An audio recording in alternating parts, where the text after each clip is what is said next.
and walked this journey to victory.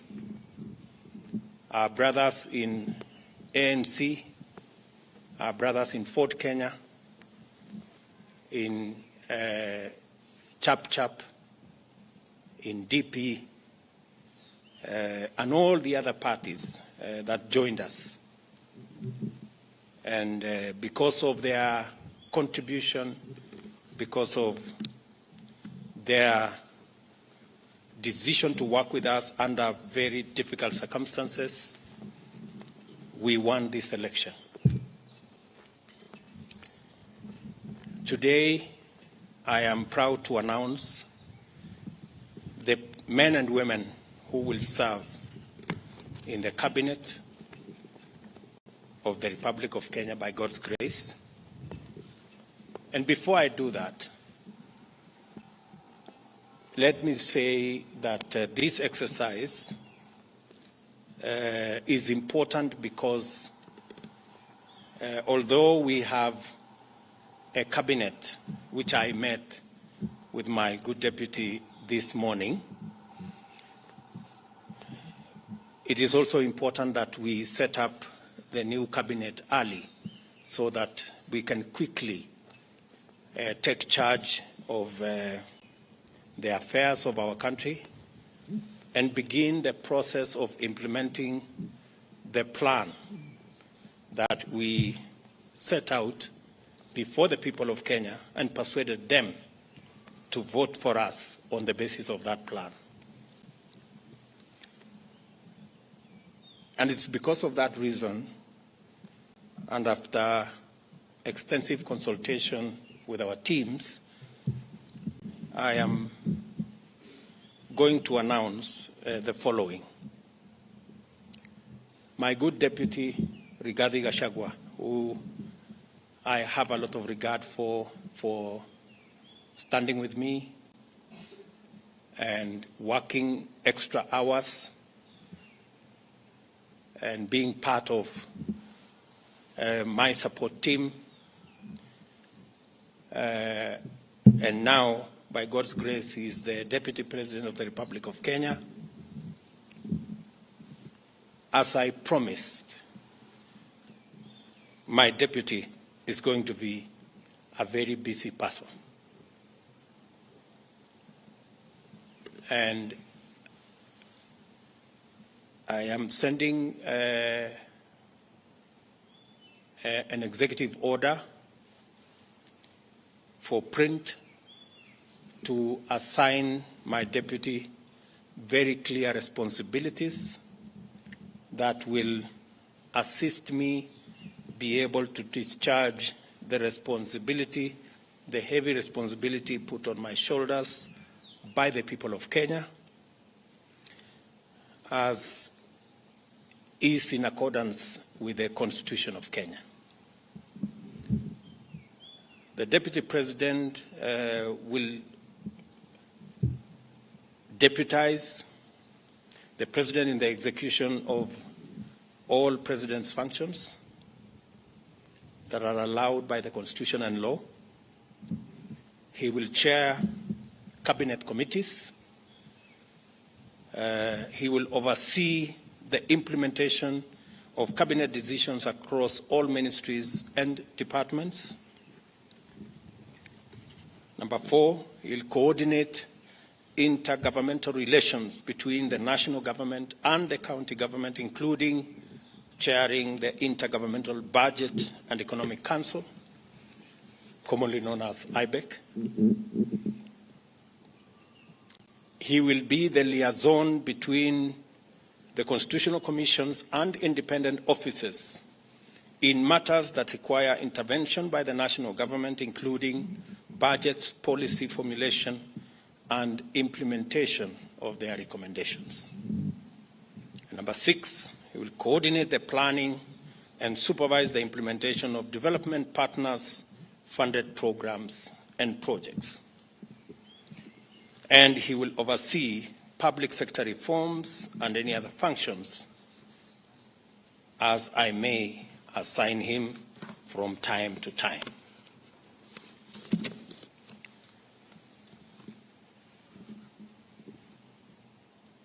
We have again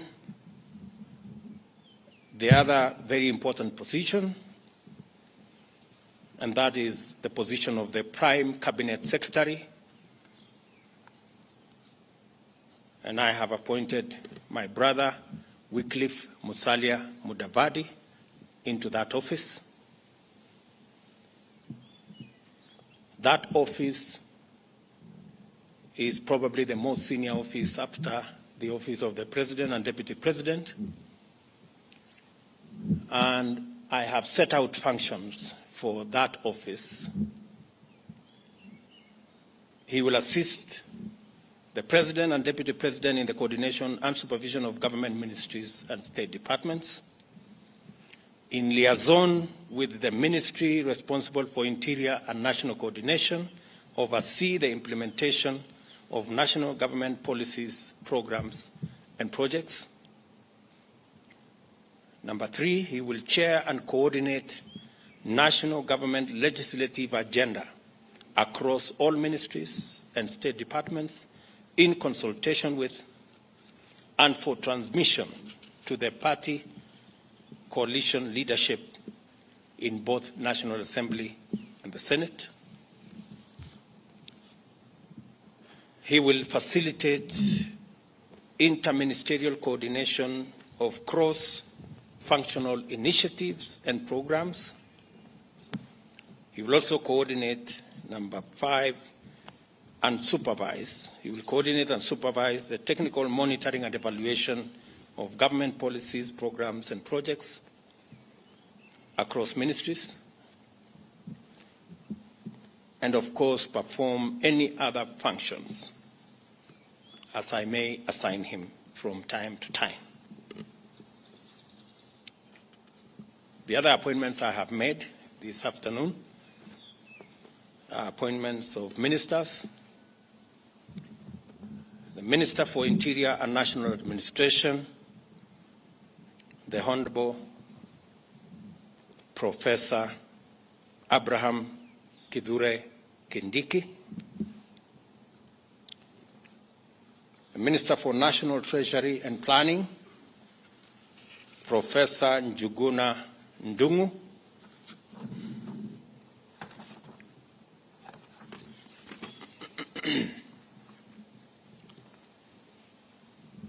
Public Service, Gender and Affirmative Action, the Honorable Aisha Jumwa Katana,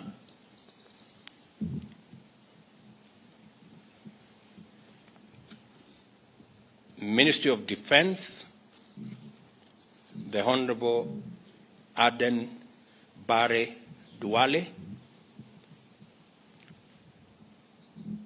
Ministry of Water, Sanitation and Irrigation, the Honorable Alice Mudoni Wahome, Minister for Foreign Affairs and Diaspora Affairs, the Honorable Alfred Mutua,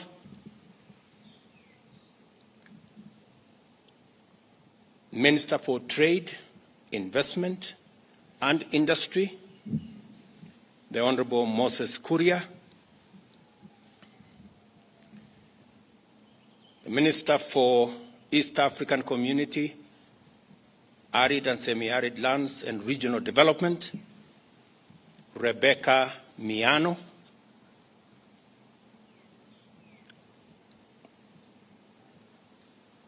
Minister for Roads, Transport and Public Works, the Honorable Onesimus Kipchumba Murkomen,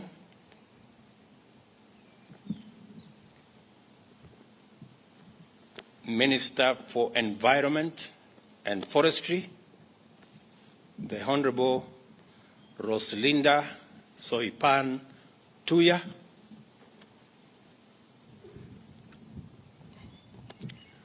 Minister for Lands, Housing and Urban Development, Zakaria Mwangi Njeru, Minister for Tourism, Wildlife and Heritage, the Honorable Penina Malonza, Minister for Agriculture, Livestock Development, the Honorable Franklin Mithika Linturi,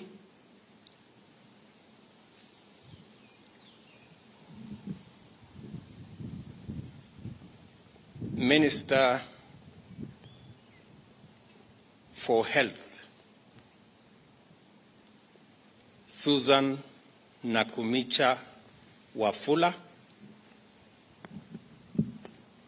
Minister for Information, Communication and Digital Economy, Mr. Eliud Owalo, Minister for Education, Ezekiel Machogu, Minister for Energy and Petroleum, Davis Chirchir, Minister for Youth Affairs, Sports and Arts, Honorable Ababu Namwamba,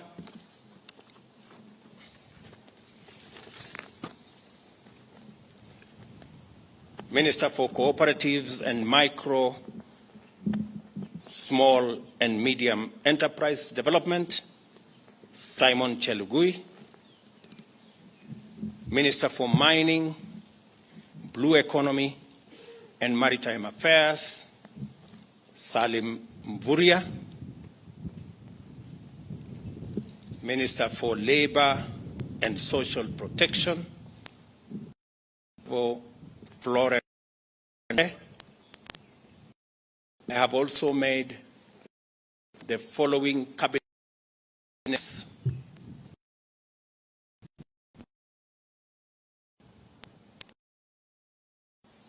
on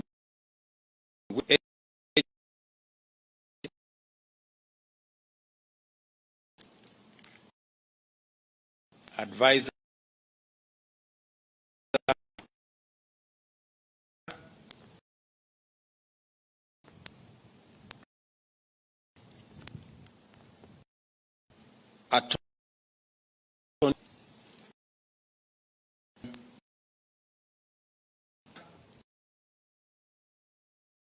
to the cabinet.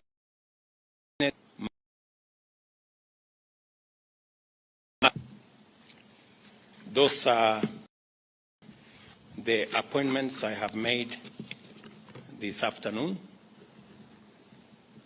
Other appointments will follow in due course on the other areas that are part of the team that will work with me and my two brothers and the entire cabinet in making sure that we implement the program and the plan upon which the people of Kenya voted for us.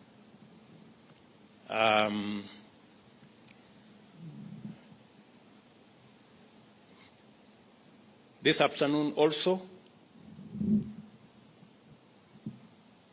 I have received communication from the Inspector General of Police, Mr. Mutiambai, of his request to proceed on terminal leave because of his health situation. I have, after discussing with Mr. Mutiambai and in consideration of his service to our nation and his health situation, I have accepted that Mr. Mutiambai will proceed on terminal leave on the 6 months that he still has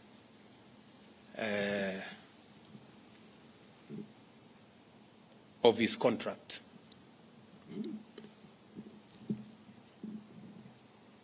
I have also received the resignation of the Director General of CID, Mr. Kinoti, and I have transmitted the same to the National Police Service to proceed with advertising that position.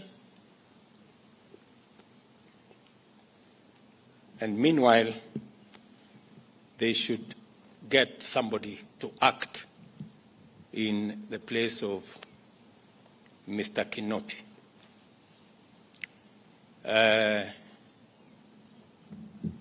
Some consultations were going on. I wanted to confirm whether the gentleman I want to propose for Parliament to consider as the next Inspector General are concluded.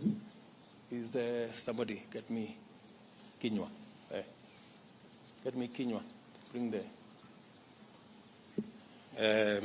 I will also formally announce to you that as well, all in the exercise of trying to assemble the next administration so that we can, all of us, begin to work on the nuts and bolts of the transformation of our country. We appreciate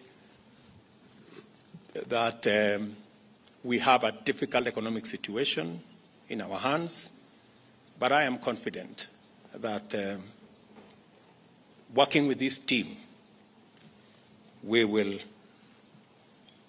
overcome all the challenges that are there. Did you finish with that?